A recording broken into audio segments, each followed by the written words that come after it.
ശക്തമായ കാറ്റിൽ തീർത്ഥാടന ദേവാലയത്തിന്റെ മേൽക്കൂര തകർന്നു.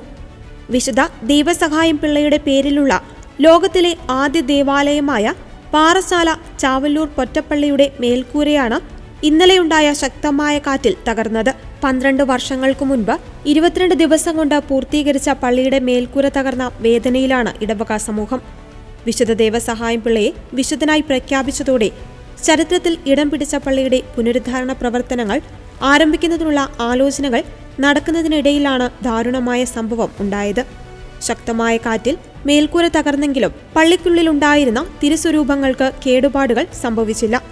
സംഭവത്തിന് ശേഷം ആശങ്കയിലായ വിശ്വാസികളെ ഇടവക വികാരി ഫാദർ രാജേഷ് കുറിച്ചിയിലും ഫൊറാന വികാരി ഫാദർ ഡെന്നിസ് മണ്ണൂരും സാന്ത്വനിപ്പിച്ചു.